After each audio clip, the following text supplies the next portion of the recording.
এই রমজানের 30টা রোজার মাঝখানে একটা রাত আছে, যে রাতটার নাম হইল খায়রুম মিন আলফি শাহর। এক রাতের দাম 1000 মাসের চাইতেও দামি। সুবহানাল্লাহ বলবেন না? আল্লাহ তাআলা এই রাতটা কেন দিয়েছেন জানেননি? বান্দা যে এই 30টা দিন আল্লাহ তাআলার ইবাদত করলো, রহমত নাজাত মাগফিরাতের মধ্যে ঢুকলো, আল্লাহ বলেন যে এই বান্দা বান্দি 30টা দিন আমি মালিকের ইবাদত করলো, যেই বান্দা বান্দি আমি আল্লাহর বন্ধু হইল, আমি আল্লাহ কি চাই না বন্ধু হইয়া বন্ধুরে কিছু গিফট দিতে? এই জন্য আল্লাহ তাআলা 30টা রোজার ভিতরে একটা রাত দিছে, যেই রাতটার নাম হইল লাইলাতুল কদর। এই রাতটা আল্লাহ তাআলা বন্ধু হইয়া বন্ধুরে গিফট করছে। সুবহানাল্লাহ। আর এই এক রাতের দাম কত জানেন? যদি কেউ ফরজ তোয়াফ করে, কোন তোয়াফ? ফরজ তোয়াফ করে, মক্কা মদিনায় ফরজ তোয়াফ করতেছে, এই তোয়াফ করার সময়টা যদি হয় 1000 মাসের চাইতেও বেশি, ওই 1000 মাসের চাইতেও বেশি দামি হইল খায়রুম মিন আলফি শাহর। এই এক রাতের দাম লাইলাতুল কদর আল্লাহর কাছে দাম। শুধু তাই নয়, আপনি মক্কা মদিনায় আরাফার ময়দানে ইহরাম বাঁধা অবস্থায় যে ফরজ সময় যে আপনি সিজদায় পড়ে থাকেন, এইরকম সিজদা আপনি দিয়ে আছেন 84 বছর 4 মাস। এই 84 বছর 4 মাসের চাইতেও লাইলাতুল কদরি খায়রুম মিন আলফি শাহর। এই এক রাতের দাম আল্লাহর কাছে দাম। আল্লাহ চায় না আপনি আমি গুনাহ করিয়া জাহান্নামে, আল্লাহ চায় আপনি আমি মালিকের হুকুম মাইনা জান্নাতে যাই। আজকে নিজে গুনাহ করি, নিজের স্ত্রী সন্তান গুনাহ করে, নিজের মা বাবা ভাই বোন গুনাহ করে, কিন্তু আপনারা কি বলতে পারবেন এখান থেকে আপনি আমি হায়াত নিয়ে বাড়িতে যাইতে পারি? কথা কয় না? যাইতে পারবো? হায়াত যদি থাকে, আল্লাহ যদি তৌফিক দেয় যাইতে পারবো। আল্লাহর তৌফিক না দিলে এই ময়দান থেকে আপনি আমি কেউ যেতে পারবো? মুসলমান ভাইরা আমার, বন্ধুগণ, এই জন্য বলতে চাই গুনাহ ছাড়তে হবে। গুনাহ এমন একটা বদ আমল, এই গুনাহ আপনাকে আমাকে আল্লাহর জাহান্নামে নিয়ে যাবে। ভাই গো, এই দুনিয়া থাকার জায়গা নয়, কেউ এই দুনিয়ায় চিরদিন থাকবে না। এর মুসলমান, নাম শুনছেন আল্লাহর নবীর সাহাবী হযরত আবু বকর রাদিয়াল্লাহু তাআলা আনহু, নাম শুনছেন হযরত ওমর রাদিয়াল্লাহু তাআলা আনহু, নাম শুনছেন হযরত উসমান রাদিয়াল্লাহু তাআলা আনহু, নাম শুনছেন হযরত আলী রাদিয়াল্লাহু তাআলা আনহু। ও বাদার, রাত্রি যখন গভীর হইতো, আল্লাহর নবীর সাহাবী আবু বকর আল্লাহরে ডাক দিয়ে কইতো, আল্লাহ, না জানি কোন দিনের গুনাহের কারণে আমি আবু বকরের জান্নাতের টিকিট খানা বাতিল হইয়া গেছে। হযরত ওমর রাদিয়াল্লাহু তাআলা আনহু রাত্রি যখন গভীর হইতো, তাহাজ্জুদের নামাজে দাঁড়াইয়া আল্লাহরে ডাক দিয়ে কইতো, আল্লাহ, না জানি কোন দিনের গুনাহের কারণে আমার জান্নাতের টিকিট খানা বাতিল হইয়া গেছে। এরে মুসলমান, আপনি আমি তো নবী নয়, আপনি আমি তো সাহাবী নয়, আপনি আমি তো তাবি নয়, আপনি আমি তো উম্মত। বলেন বলেন, আপনার আমার কাছে কি এমন আমল আছে যে আমল নিয়ে আপনি আমি জান্নাতে যাব? নাই নাই নাই। কি এমন আমল করেছি? 5 ওয়াক্ত নামাজ তো সময় মতন আদায় করতে পারি না, রমজান মাসের রোজা তো বাদান ইহতিনামের সহিত আদায় করতে পারি না, অর্থ আছে, সম্পদ আছে, যাকাত আদায় করতে পারি না, খালি গুনার গুনাহ করি। হাতের গুনাহ, কানের গুনাহ, পায়ের গুনাহ, চোখের গুনাহ। আপনি আমি গুনাহ আর গুনাহের জিন্দেগি গড়াইতেছি। কিন্তু মুসলমান, এই গুনাহ আপনাকে আমাকে আল্লাহর জাহান্নামে নিয়ে যাবে। এরা মুসলমান, এই দুনিয়ার জমিনে, এই এশিয়া মহাদেশের ভিতরে সবচেয়ে বড় ইলমুল মাদারিস হইল দারুল উলুম দেওবন্দ মাদ্রাসা। এই দারুল উলুম দেওবন্দ মাদ্রাসার আমাদের একজন মুরব্বী নবী ছিলেন, নাম হইল ইমামুল আসর ফকিহুল্লাহ রশিদ আহমদ গঙ্গোহী রাহমাতুল্লাহ আলাইহি। ভাই গো, এই আল্লাহর বান্দা রশিদ আহমদ গঙ্গোহী রাহমাতুল্লাহ আলাইহি উনি প্রত্যেক রাত্রি বেলা যখন ঘুমাইতো, আপনি আমি ঘুমানোর সময় বাদান ফোন চাপার পরে এরপরে টেলিভিশন দেখার পরে ঘুমায়া যায়, কিন্তু ইমামুল আসর ফকিহুল্লাহ রশিদ আহমদ গঙ্গোহী রাহমাতুল্লাহ আলাইহি যখনই ঘুমাইতো, ঘুমানোর আগে সাদা একটা কাগজে ছোট্ট একটা চিঠি লেখা ঘুমাইতো। এখন বলবেন হুজুর, হুজুর এই চিঠিটা কেন লিখতেন বলেন না? ওই চিঠিটার ভাষা ছিল এমন, ডাক দিয়ে কইতো, আল্লাহ জানি না আজকের রাত আমার জীবনের শেষ রাত হইতে পারে, ওগো মালিক আল্লাহ গো, আল্লাহ আমি যদি এই রাত্রি বেলা মারা যায়, ও আল্লাহ, আল্লাহ আমি ওই জাহান্নামের আগুন সহ্য করতে পারবো না। এই আল্লাহর বান্দা ইমামুল আসর ফকিহুল্লাহ রশিদ আহমদ গঙ্গোহী রাহমাতুল্লাহ আলাইহি শুধুমাত্র জাহান্নামের ভয়ে কাঁদতে কাঁদতে আল্লাহর বান্দার চক্ষুখানা অন্ধ হয়ে গেছিল। কিন্তু ভাই গো, আল্লাহর বান্দার চক্ষু যেই দিন থেকে অন্ধ হয়ে গেছিল, আল্লাহর বান্দার যেই এলাকার ভিতরে যেই অঞ্চলে সফরে যাইতো, ওই অঞ্চলে যদি কবরস্থান পাইতো, আল্লাহর বান্দা ওই কবরস্থানটা জিয়ারত করত। কিন্তু মুসলমান, একদিন আল্লাহর বান্দা ইমামুল আসর ফকিহুল্লাহ রশিদ আহমদ গঙ্গোহী রাহমাতুল্লাহ আলাইহি একদিন এক অঞ্চলে সফরে গেছে, যাইয়া দেখে ওই অঞ্চলের ভিতরে একটা কবরস্থান দেখা যায়। আল্লাহর বান্দা ওই কবরস্থানের সামনে দাঁড়ায় কবরস্থান যখন জিয়ারত করতে যখন শুরু কইরা দিছে, ভাই গো, যেমনি কইরা রশিদ আহমদ গঙ্গোহী রাহমাতুল্লাহ আলাইহি ওই কবরের সামনে যখন দাঁড়ায় গেছে, ওই কবরের মাটি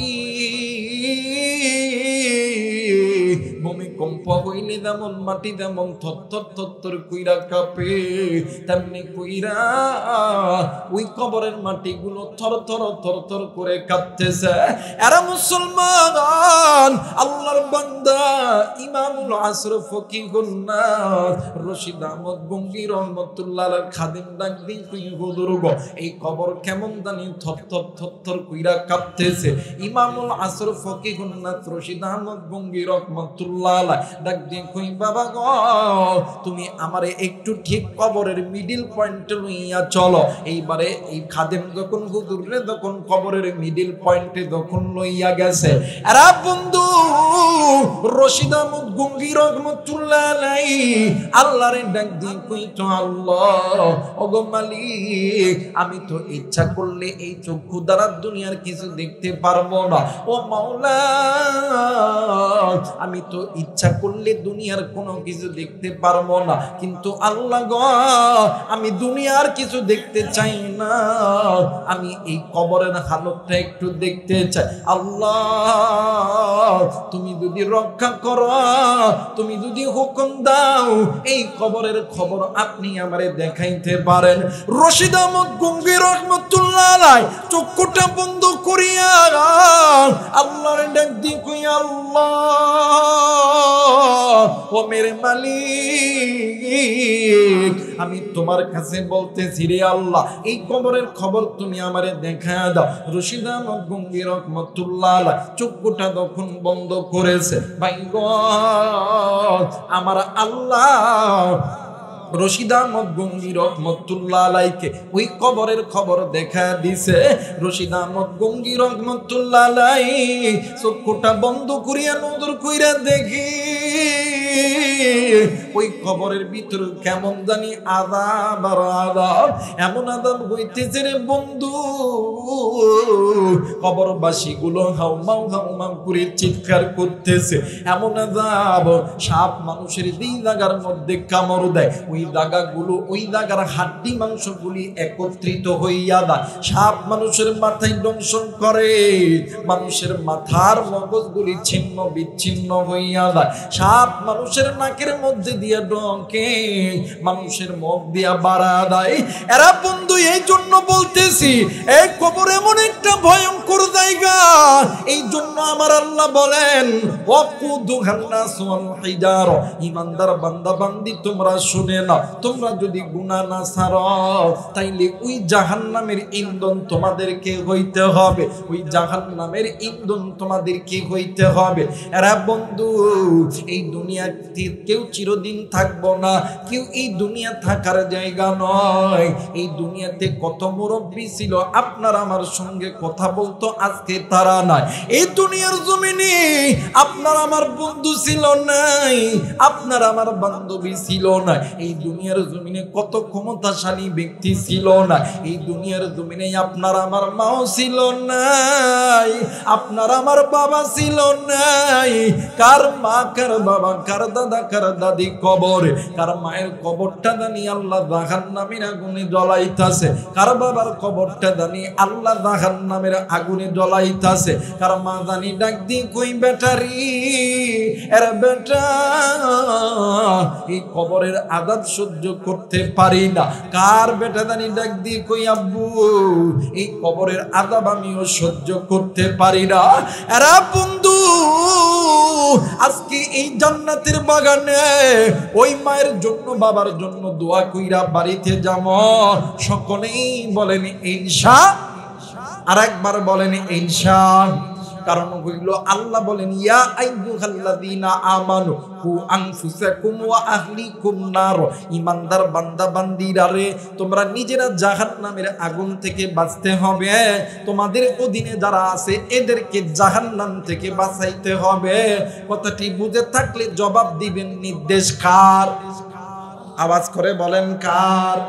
নির্দেশ হইল আমার আল্লাহর। কিন্তু আফসোস আজকে মুসলমান নিজে গুনাহ করতেছি, নিজের স্ত্রী সন্তান গুনাহ করতেছে। নিজের স্ত্রী নামাজ পড়ে না, স্বামী নামাজ পড়ে। স্বামী স্ত্রীর ভোরের সময় ডাক দিয়ে কি ও নামাজ পড়বা না? নামাজি হয়েছে কথা। স্ত্রী নামাজ পড়ে না, স্বামী নামাজ পড়ে না, স্ত্রী নামাজ পড়ে। স্বামীরে ডাকতেছে কি ও তুমি নামাজ পড়বা না? ডাক দে হ্যাঁ হ্যাঁ, আদারা ঘুম নষ্ট করতেছে। আমার মেয়েরা, যে ঘরের ভিতরে স্বামী স্ত্রী গুনাহ ছাড়তে পারবে না, ওই ঘরটা রহমতের ঘর হবে না, ওই ঘরটা গজবের ঘর হবে। কথা বলেন ঠিক কিনা? আর যে ঘরটা স্বামী স্ত্রী গুনাহ ছাড়তে পারবে, ওই ঘরটা হবে জান্নাতি ঘর। ওই ঘর কোনোদিন গুনাহযুক্ত হতে পারে। মুসলমান ভাইরা আমার বন্ধুগণ, এই জন্য নেক কাজ ভালো কাজ করতে হবে, গুনাহ ছাড়তে হবে। আপনি রোজা রেখেছেন, আপনার সন্তানকে রোজার তাকিদ দিতে হবে, আপনার স্ত্রী সন্তানকে রোজার তাকিদ দিতে হবে। বন্ধু, এই দুনিয়া থেকে মানে এই দুনিয়াতে কেউ চিরদিন থাকবো না রে বন্ধু। এই দুনিয়ার জমিনে কত মানুষ ছিল না, আপনাকেও যেতে হবে, আমাকেও যেতে হবে। কিন্তু বন্ধু, এই দুনিয়া থেকে যাওয়ার আগে নিজের চিন্তা নিজে করো। একবার মনে দিগাও মন, এই দুনিয়াতে কত ওয়াক্ত নামাজ কাজা করেছি, এই দুনিয়াতে কত রমজানের নামাজ আপনি আমি নষ্ট করেছি, এই দুনিয়াতে অর্থ আছে কতদিন যাকাত দেই না, এই দুনিয়ার জমিনে কত মানুষের হক নষ্ট করেছি, এই চোখ দিয়ে কতবার গুনাহের নজরে অপর মানুষের দিকে তাকাইছি, এই হাতের দ্বারা কত পরিমাণ গুনাহ করেছি। আরে বন্ধু, এই গুনাহ শুধু আপনি ভোগ করবেন না, এই গুনাহের ফল ভোগ করবে আপনার আমার বাবা, আপনার আমার মা। এই গুনাহের ফল তারাও ভোগ করবে। আপনি আমি সন্তান হয়ে যখন গুনাহ করি, আপনার আমার মা, আপনার আমার বাবা ওই কবরে কান্দের ডাক দিয়ে কই বেটা রে, আমি বাবার টুকি এই জন্য দুনিয়াতে রেখা আইছি, যার দ্বারা আজকে আমি বাবার কবরে আযাব হইতেছে। আজকে রণসিংহের এলাকাবাসী এরাও তো পারতো এই জায়গার ভিতরে একটা গানের মঞ্চ তৈরি করতে, কিন্তু না না না, এই জায়গার ভিতরে অত্র এলাকার ভিতরে এলান করিয়া এই জায়গার ভিতরে জান্নাতের সামিয়ানা বসাইছে। এর কারণ কইল, মা বাবা যদি ভালো হয় সন্তান ভালো হয়, মা বাবা যদি ভালো না হয় সন্তান কোনোদিন ভালো হয় না। কারণ মুসলমান নেককার সন্তানরা তো মা বাবার জন্য দোয়া করবে, নাফরমান সন্তানরা কোনোদিন তো মা বাবার জন্য দোয়া করবে না। বাজার এই জন্য মনে মনে চিন্তা করেন, কত ওয়াক্ত নামাজ কাজা করছি, কতবার রমজানের রোজা কাজা করছি, কতবার অর্থ মাসে যাকাত দিই না, কতবার পিতামাতার সঙ্গে নাফরমানি করছি, কতবার সুদ খাইছি, ঘুষ খাইছি। এই একটা চিন্তা যদি মুসলমান করতে পারো, মুসলমান আর কোনোদিন গুনাহের দিকে ধাবিত হবে না। এই একটা চিন্তা যদি মুসলমান করতে পারে, প্রতিদিন খালি হিসাব করে যে আমি আজকে দিনে কয় রাকাত নামাজ কাজা করছি, আমি আজকে দিনে কি কি গুনাহের কাজ করছি, আমি আজকে এইটা করছি, আমি আজকে ওইটা করছি, এই হিসাব যদি মুসলমান রাখতে পারে, ওই মুসলমান কোনোদিন গুনাহের জিন্দেগি গঠন করতে পারে? কথা বলেন, পারে? হিসাব তো করি না, গুনাহ করি। গুনাহ করি মানে কি? করার পর না না আমি এই কাজ করি নাই, আমি এই কাজ করি নাই। কিন্তু বাদাম, আপনি আমি যে কাজটা করতেছি, কাজটা যদি আপনি আমি জবানের দ্বারা স্বীকার নাও করি, হাসরের ময়দান যেদিন কায়েম হবে, আল্লাহ তাআলা এই জবানটাকে বন্ধ করিয়া দিবে। আপনি হাতের দ্বারা গুনাহ করছেন, হাত সাক্ষী দিবে। আপনি চোখের দ্বারা গুনাহ করছেন, চোখের জবান খুলিয়া যাবে, চোখে আপনার সাক্ষী দিবে। আপনি পা দিয়ে হেঁটে হেঁটে যে গুনাহ করছেন, পা জবান খুলে দেবে, পা আপনারে সাক্ষী দিবে। তখন আপনার লুকানোর কোনো কিছুই থাকবে? কথা বলেন, থাকবে? মুসলমান ভাইরা আমার, বন্ধুগণ, এই জন্য গুনাহ ছাড়তে হবে, গুনাহ ছাড়তে হবে। এই দুনিয়া ছেড়ে আপনাকেও যেতে হবে, আমাকেও যেতে হবে রে বন্ধু। বাজার এই জন্য বলতে চাই রে বন্ধু, এই দুনিয়া থেকে আপনার আমার মা ছিল না, আপনার আমার বাবা ছিল না। আমি জানি না কার মা জানি দুনিয়া থেকে চইলা গেছে, কার বাবা জানি দুনিয়া থেকে চইলা গেছে, কার মা জানি ডাক দিন কই বেটারি আর কত গুনাহ করবি। এই তো রমজান মাস, একটু হইল সারাদিন রোজা রাখার পরে আল্লাহর নামের জিকির কর, রাত্রি বেলা নামাজের মধ্যে দাঁড়ায় যা, আমি মায়ের কবরটা আল্লাহ জান্নাত বানায় দিবে। আরে বেটা, আমি মা তোর জন্য কি করি নাই, আমি বাবা তোর জন্য কি করি নাই। এমন সময় গেছে রে বেটা, আমি মা তোরে কোলে লইয়া, আমি মা রাত্রি বেলা ঘুমাইছি, ফজরের নামাজের আযান হইতেছিল, আমি মা তোরে বিছানায় রাইখা, আমি মা ওযু করিয়া নামাজ আদায় করার জন্য যখন যাইতেছিলাম, ইতিমধ্যে আমি মা ওই সময় নামাজে যখন দাঁড়াইব, তুমি সন্তান ওয়া ওয়া করে কাঁদছো। ওই দিন আমি মা ফজর পড়তে পারি নাই, জোহর পড়তে পারি নাই, আসর পড়তে পারি নাই। বাবা ডাক দি কই বেটারি, আমি বেটা তোর জন্য কি না করি নাই, আমি বেটা তোর জন্য হারামকে হারাম বলিয়া গণ্য করি না, সুদকে সুদ বলিয়া গণ্য করি না, জেনাকে জেনা বলিয়া গণ্য করি নাই। আমি বাবা তোর জন্য রিক্সা চালাইছি, ভ্যান চালাইছি, আমি বাবা তোর জন্য চাকরি করছি, আমি বাবা তোর জন্য কত ওয়াক্ত নামাজ কাজা করছি। আরে বেটা, কবরে আইসা খবর পাইছি, এক ওয়াক্ত নামাজ কাজা করলে 80 হোক বা জাহান্নামে জ্বলতে হবে। আমি জানি না রে এই ময়দানে কার জানি মা নেই, কার জানি বাবা নাই, কার মা জানি কবরে, কার বাবা জানি কবরে, কার মা জানি ডাক দিয়ে কই বেটা, আমি মা এই কবরে আযান সহ্য করতে পারি না, কার বাপ জানি ডাক দিয়ে কই বেটা রে, আমি বাবা এই কবরে জাহান্নামের আগুন সহ্য করতে পারি না। আরে বেটা, আজকে কোন দুনিয়া পাইয়া আমি মারে বুইলা গেলি, আমি বাপরে বুইলা গেলি। একদিন আমি মা তোর জন্য কত ওয়াক্ত নামাজ কাজা করছি, তুই সন্তান প্রস্তাব করছিস, আমি মা বাবা নামাজ পড়তে পারি না। এক ওয়াক্ত নামাজ কাজা করলে 80 হোক বা জাহান্নামে জ্বলতে হবে। মুসলমান বন্ধুরি, ওই মায়ের জন্য বাবার জন্য দোয়া করতে হবে। আমার নবী বললেন, উম্মত দুনিয়া দুনিয়াতে যেই সন্তানের মা নাই, যেই সন্তানের বাবা নেই,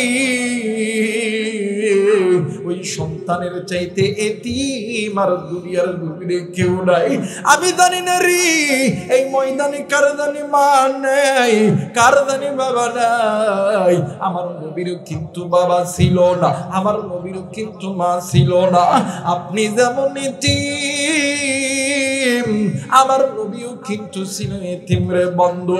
আমার নবী যখনই মা বাবার কথা মনে হইতো, আমার নবীজি ডুকরে ডুকরে কাঁদত। এরা মুসলমান বন্ধুরি, কেন আপনি মায়ের কথা মনে করবেন না? কেন আপনি মায়ের জন্য দোয়া করবেন না? আল্লাহ নবী যখনই একা একা থাকতে, আমার নবীজি দুই চোখের পানি ছেড়ে দিয়ে কান্না করিয়া ডাক দিয়ে কইতো, আল্লাহ ও মালিক, তুমি আমার মা বাবারে মাফ করিয়া দিও। মুসলমান বন্ধুরে, এই জন্য রমজান মাস আল্লাহর কাছে বেশি বেশি বলবেন, আল্লাহ তুমি আমার মারে, তুমি আমার বাবারে মাফ করিয়া দিও। নবী যদি মায়ের পাগল হইতে পারে, নবী যদি বাবার পাগল হইতে পারে, তুমি কেন মায়ের পাগল হবা না? তুমি কেন বাবার পাগল হবা না? আল্লাহর নবীর কলিজার টুকরা দুইটা নাতি, একটার নাম হইল ইমাম হাসান, আর একটার নাম হইল ইমাম হুসাইন। আল্লাহর নবী দুইটা নাতিকে লইয়া নবীদের দরবারের মধ্যে খেলা করতেছিলেন। ইতিমধ্যে হযরত আলী রাদিয়াল্লাহু তাআলা কোথা থেকে ব্যবসা শেষ করিয়া হযরত আলী রাদিয়াল্লাহু তাআলা বাড়িতে আইছে। ইমাম হাসান হুসাইন দুনো ভাই বাবারে দেখিয়া দুনো ভাই দূর দিয়া যাইয়া হযরত আলীর গানে দইরিয়া হযরত আলীরে চুম্মা দিতেছে। একবার আলীর ডান গালে চুম্মা দেয়, আর একবার বাম গালের মধ্যে চুম্মা দেয়। হযরত আলী সন্তানের ভালোবাসা পাওয়ার পরে আলীও ইমাম হাসান হোসেনের গালে চুম্মা দেয়। আর বন্ধু, এই চুম্মা দেওয়ার দৃশ্য দেখিয়া আমার নবীজি এতিমের মতন ডুকরে ডুকরে কান্দে। আমার নবী যখন কাঁদতেছিলেন, আমার আল্লাহর ফেরেশতা জিবরাইল আমিন ডাক দিয়ে কই, আল্লাহ আলী তার সন্তানকে আদর করে, আপনার নবী এইরকম করিয়া এতিমের মতন ডুকরে ডুকরে কান্দে। আপনার কি দয়া লাগে না রো আল্লাহ? ওগো মালিক, আপনার বন্ধুর মা আর বাবারে দুনিয়ার জমিনে ফেরত দিয়া দাও। আমার আল্লাহ ডাক দিয়ে কয়ে, জিবরাইল এই মুহূর্তে আমার বন্ধুর মার বাবারে যদি দুনিয়ার জমিনে ফেরত দিয়া দে, তাইলে তো কিয়ামত শুরু হইয়া যাবে, এই এতিম উম্মত গুলো তো জাহান্নামী হইয়া যাবে। না রে জিবরাইল না, কষ্ট হইলে আমার বন্ধুর হবে, আমার বন্ধুর মাধ্যমে আমি আল্লাহ উম্মত গুলোকে জান্নাতি বানাইব। একটু আওয়াজ করে বলেন সুবহানাল্লাহ। মুসলমান বাবাইরা রে আমার, কোন দিকে কোন নজর নাই। এইবার হযরত আলী রাদিয়াল্লাহু তাআলা ডাক দিয়ে বলতেছে, কোথা থেকে যেন আওয়াজ আসতেছিল, কান্নার আওয়াজ, কান্নার আওয়াজ। এই কান্নার আওয়াজ শুনিয়া এইবারে হযরত আলী রাদিয়াল্লাহু তাআলা ডাক দিয়ে কই, ইমাম হাসান, এই ইমাম হুসাইন কই থেকে কান্নার আওয়াজ আসতেছে। হঠাৎ কইরা নজর কইরা দেখে হযরত আলী রাদিয়াল্লাহু তাআলা নজর কইরা দেখে আপনার আমার নবী এতিমের মতন ডুকরে ডুকরে কান্দে। আল্লাহর নবী ডাক দিয়ে কই, আলী রে, তুমি আমার কলিজার মধ্যে আঘাত দিছো রে আলী। আলী ডাক দিয়ে কই, নবী গো, আমি আপনার কলিজার মধ্যে কেমনে আঘাত দিলাম? এইবারে আল্লাহর নবী ডাক দিয়ে কই, আলী রে, যে সন্তানের মা নাই বাবা নাই, ওই সন্তান এতিম, ওই এতিম সন্তানের মাঝে তুমি তোমার সন্তানকে আদর করবা না। এই জন্য অনেক ধনী আছেন, আর বন্ধু অর্থ আছে, সামনে রমজান মাস অনেক মিসকিন, অনেক গরিব, অনেক এতিম রাস্তা বইয়া যায়, যাদের মাও নাই বাবাও নাই, ওই এতিমদেরকে সাহায্য করবে, একটা জামা কিনিয়া দিবেন, একটা বাদাম ওই এতিমদেরকে এক মুষ্ঠ খাওয়ায়া দিবে। আমার আল্লাহ এই এতিমকে মোহাব্বতের উসিলায় আমার আল্লাহ আপনার অর্থ সম্পদের মধ্যে আমার আল্লাহ বরকত দিয়ে দিবে। জোরে বলেন আল্লাহু আকবার। জিকিরটা কোন জিকির করব? বেশিরভাগ ভালো হয় এই জিকিরটা করলে সুবহানাল্লাহ আলহামদুলিল্লাহ লা ইলাহা ইল্লাল্লাহ আল্লাহু আকবার। কেউ যদি না জানেন, যদি জানেন এতটুকু আল্লাহ আল্লাহ আল্লাহ, এই জিকিরটাও যদি করতে পারেন, এরপরও আপনার রোজাটা হয়ে যাবে আল্লাহর কাছে অনেক দামি। জোরে বলেন আল্লাহু আকবার। আর একটা জিনিস, রোজা থাকা অবস্থায় চোখের গুনাহ, রোজা থাকা অবস্থায় জবানের গুনাহ করা যাবে না। যদি করেন তাইলে আপনার রোজা রাখতে কষ্ট হবে। অনেকেই বলে যে হুজুর রোজা রাখা কষ্ট, এর দ্বারা হয় রোজাদার ব্যক্তি চোখের গুনাহ করে, জবানের গুনাহ করে, কানের গুনাহ করে, হাতের গুনাহ করে। এই জন্য রোজাদার ব্যক্তির রোজার মধ্যে কষ্ট হয়। এই জন্য রোজা রেখে কোনো গুনাহের কাজ করব না ইনশাআল্লাহ তাআলা। আপনাকে আমাকে সকলকে কবুল করুন। সবাই সূরা ফাতিহা পড়ে একবার বিসমিল্লাহির রহমানির রহিম।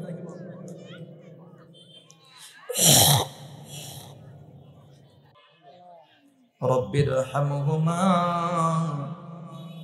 কামা রাব্বায়ানি সগীরা। মালিক ও মালিক, আমরা গুনাহগার, গুনার বোঝা মাথায় লইয়া গোয়াল কোবাইবে মাগরিবের সময় রোজা রাইখা গুনার বোঝা মাথায় লইয়া তোমার দরবারে হাত তুলেছি। আল্লাহ গো, মেহেরবানি করিয়া তুমি আমাদের সকলের জিন্দেগির গুনাহগুলো মাফ করে দাও।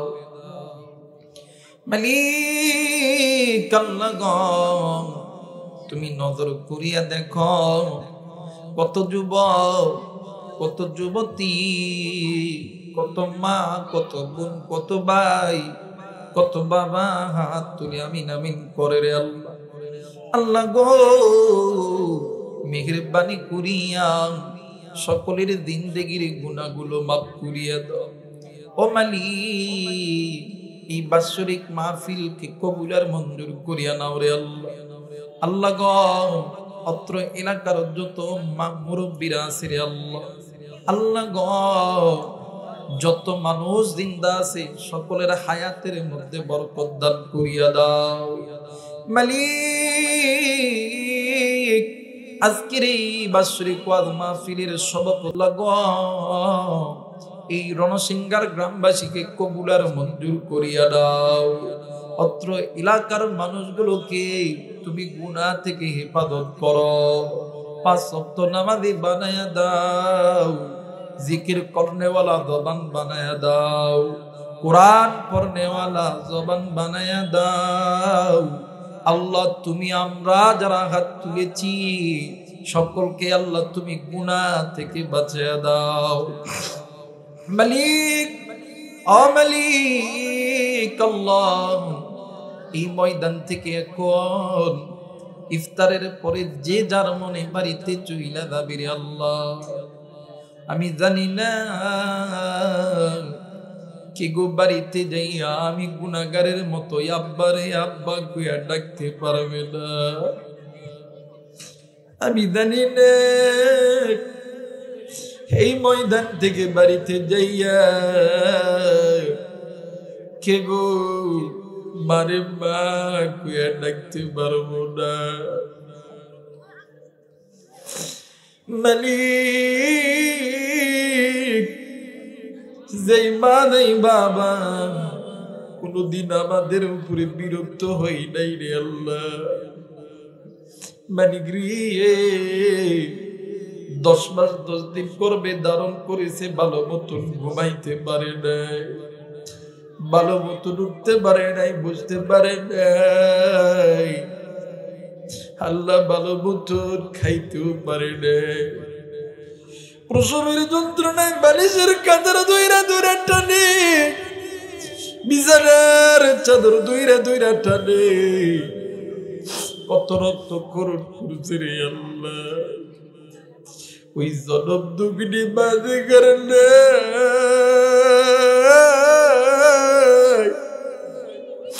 যেই বাবা নিজে না খাইয়া আমাদের জন্য রিক্সা চালাইছে, ভ্যান চালাইছে, ডাক্তারি করছে, মাস্টারি করছে, ব্যবসা করছে, ওই বাবা আজকে দুনিয়ার জমিনে নাই।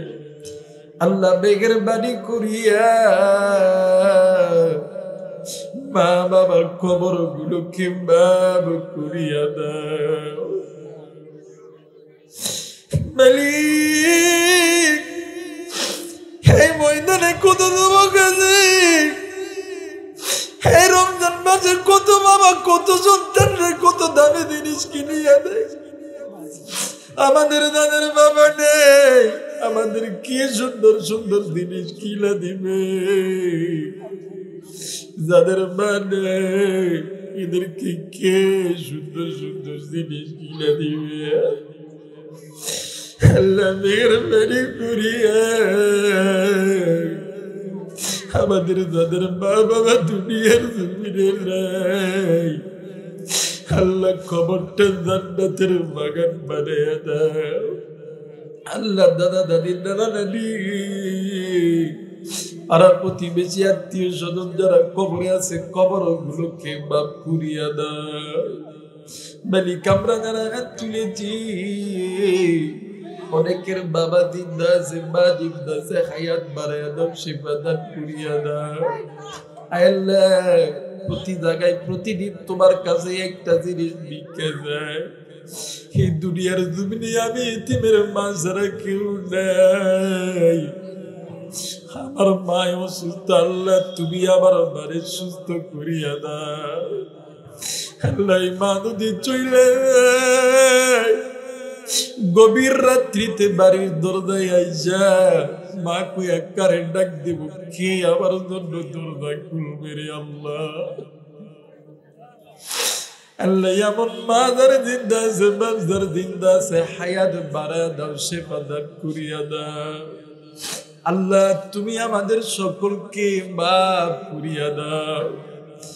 আল্লাহ কত ধনী হাত তুলেছে, কত গরিব হাত তুলেছে, আল্লাহ কত বড় ভাই হাত তুলেছে, কত দাড়ি পাকা বুড়ো বিরা হাত তুলেছে। আল্লাহ জানি না কি কোন উদ্দেশ্যে হাত তুলেছে রে আল্লাহ। মেহেরবানি করিয়া সকলের জিন্দেগির গুনাহগুলো মাফ করে দাও। আল্লাহ কত মা কত বোন হাত তুলেছে, জানি না কার বোনের কি আশা কি বেদনা রে আল্লাহ। আল্লাহ তুমি সকলের মনের আশা বেদনাকে কবুল করিয়া দাও। আল্লাহ অত্র এলাকার মানুষকে কবুল করিয়া দাও, অত্র এলাকার মুরব্বীদের কবুল আর মঞ্জুর করিয়া দাও, অত্র এলাকার যুব সমাজকে কবুল আর মঞ্জুর করিয়া দাও। রব্বির হাবকুমা কামা রব্বায়ানি সগীরা। সুবহান রাব্বিকা রাব্বিল ইজ্জাতি আম্মা ইয়াসিফুন, আসসালামু আলাল মুরসালিন, আলহামদুলিল্লাহি রাব্বিল আলামিন।